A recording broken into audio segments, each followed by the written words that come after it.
Ito mga kalingap, at alam ko na nakasalanan tong ginawa ko.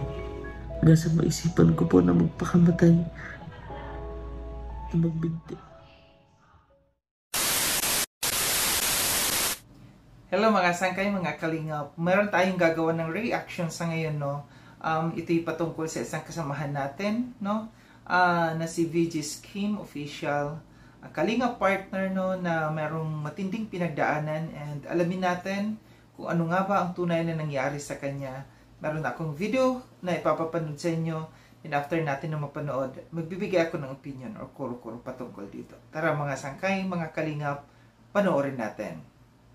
Po mga kalingap, magandang umaga sa inyo lahat. Ako po ito si VG's Kim Official. Ang mga nagtatanong kung bakit ako nasa ospital, kung bakit ako sinugod sa ospital, ito po ay sasabihin ko kung bakit ako nandito. Kaya kung bakit ako nandito sa ospital.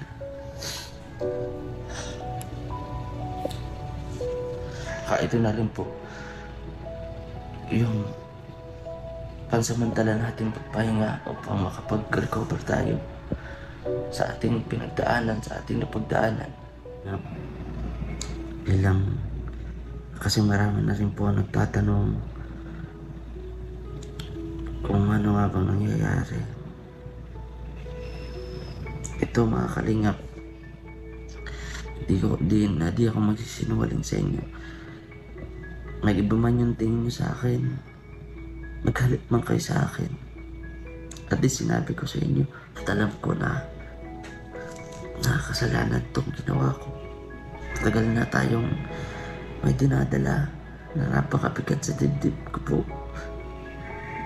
hanggang sa nasundan, hanggang sa namagtagang ko sa ang problema ng pamilya, sa trabaho, sa lahat-lahat, sa mga babayaran.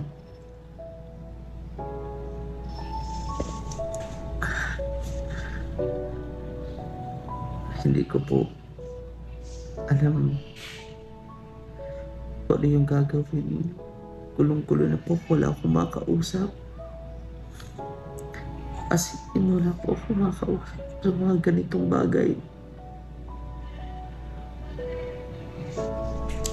Kaya siguro kinimkim ko na hanggang sa sumabog na, hanggang sa maisipan ko po na magpakamatay, na magbinti. Alam kong mali po. Alam ko po na makasalanan itong ginawa ko. Pero nagpapasalamat ako sa Diyos na binigyan niya ako ng pangalawang buhay. Tagpuan na nila ako na nakapitay na at hindi na humihinga. Halos violet na po ang kulay ko nung natagpuan nila ako. Alam ko may mag-iibang tingin sa akin dito. Hindi ko po kayo masisisi, pero alam niyo yun, pag ganito pala na na-depress ka na, punong-puno ka na, wala kang pagsabihan, wala ka ng pakialam sa paligid mo.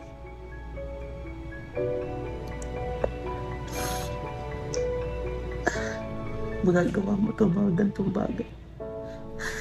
Pero nagpapasalamat ako dahil binigyan pa rin ako ng chance ng Diyos. Makita ko muli yung anak ko, pamilya, na mayayos ko lahat. Ang lahat. Hindi ko akalain na mabubuhay pa ako.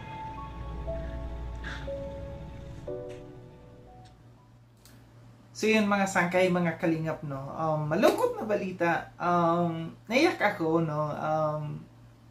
Para kay VG's Kim, dasal ko ang paggaling mo and yung peace of mind sa lahat ng mga kalingap natin, ng mga ah, nakakaintindi. Huwag natin husgahan isang tao, no? Nagtaka ako kasi meron akong nakitang last na vlog ni VG Skim, no? Ang title ay Huling Vlog na nga ba ni VG Skim Official to. So parang may pahiwatig na siya dito, no? Sa last vlog niyang ito na mayroon siyang binabalak na gawin, no? Mahirap yung isang tao na meron kang pinagdadaanan na problema, yung nakakaranas ka ng depression. Mahirap yun. Mahirap kontrolin pag ikaw ay nasa loob na, nadidepressed ka na. Dito sa sinabi niya na kung nakikita nyo siya, na siya yung jolly, siya yung joker, pero paglabas, pag uwi niya, pag nag-iisa na siya, doon bumabalik. Doon pumapasok lahat ng problema. Totoo yan. Karamihan ng mga komedyante, no, sila ang mas maraming pinagdadaanan sa buhay. May kinikimkim, no. Sinasarili lamang nila.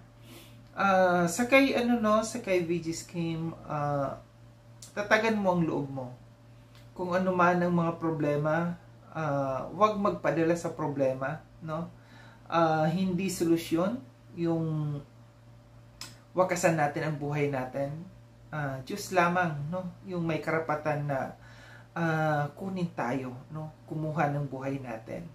Alam ko, yung sinasabi niya dito na nanghingi siya ng sorry, then na sana maintindihan ng lahat, no?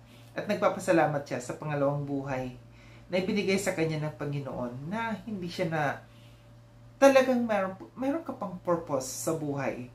Meron ka pang mission kung bakit hindi natuloy, kung bakit nandiyan ka ngayon. Second life mo ito, no? Yung ramdam natin, no, yung hirap pa ng kanyang pagsasalita kasi nga yung ginawa niya, yung paraan sa pamamaraan na kanyang ginawa, no, na wakasan ang buhay niya, mahirap yun pagdating dito. Paalala, sana, no, sa pamilya ni VG Skim, gabayan, kailangan niya ng gabay, no, ng suporta. Mga kaibigan, importante yun. Importante ito. Sa panahon ngayon, no, napaka-importante yung guide, yung gabay, no, na kinakailan lagi siyang may kausap. Ngayon nasa hospital siya, hindi porket pag nandiyan na siya, okay na siya. Paglabas ng hospital, okay na siya. Importante dito sa kanya ng counseling. Kailangan niya ng psychiatrist, kailangan ng may magka-counseling sa kanya, no? Kasi nandiyan pa rin yan, no? Andyan pa rin yun. So, kinakailangan na merong makapag-explain, makapagpaliwanag sa kanya yung mga eksperto dito, no? Yun yung importante. Sana mapa-counseling si VG Skim, no? Matulungan natin kasi sabi niya, sa dami ng problema, yung patong-patong na problema, and sabi niya yung mga bayaran, alam natin, no, na napaka-importante yan, no, na napakahirap sa isang tao pagka yung problema natin hindi na natin nakaya, pag nagpatong-patong na yan at pagka sumabog na yan, ganito ang kalalabasan. Sana may mga makatulong dito sa kay VG Skim, no. Gaya ng sabi ko, hindi po natatapos to sa ganito, sa hospital. After niya sa hospital, paglabas niya, hindi matatapos yan. So may proseso pa po na dapat gawin dyan, na yung mga eksperto ang dapat na magpaliwanag dito sa kanya. Sa family niya, gabayan niyo si VG Skim. Hindi biro yung kanyang pinagdadaanan. Ako nalungkot. Sobra akong nalungkot na iyak habang pinapanood ko itong vlog niyang to. Na ramdam natin na hirap pa siya magsalita, no? Lumunok. Sa'yo, VG Skim, ako'y nagdadasal, no, ng lubos ng iyong kagalingan at yung peace of mind, no, na sana huwag masyadong dibdibin kung anumang problema meron tayo. Lahat tayo nakakaranas ng problema. Pero dapat alam natin i-handle yung mga problema na yan. Problema lang yan. No? Hayaan natin na, may kasabihan tayo, di ba, na hayaan natin na ang problema, ang mamroblema sa kanyang problema. Diba? Muli, sa lahat ng mga kalingap, sa lahat ng mga nakakaranas ng kagaya ni VG's Kim, huwag natin gawin yon yung ginawa niya. Alam natin na labag sa Diyos yung ginagawang ganyan, no? Hindi natin masisisi kasi may mga taong mahina ang loob, hindi nakakayanan pagka may mga ganitong klaseng problema. Muli, maraming salamat mga sangkay ng mga kalingap. Sa mga hindi pa nakapag-subscribe kay Sangkay Lon, subscribe nyo na po ako. Click yung notification bell para updated kayo sa lahat ng mga videos na aking gagawin. Like and share itong video na itong mga sangkay. Kita-kits tayo ulit sa susunod na video na aking gagawin. Ingat kayo sa ang dako ng mundo bang kinaroroon. Paalam na mga sangkay, mga kalingap. Paalam.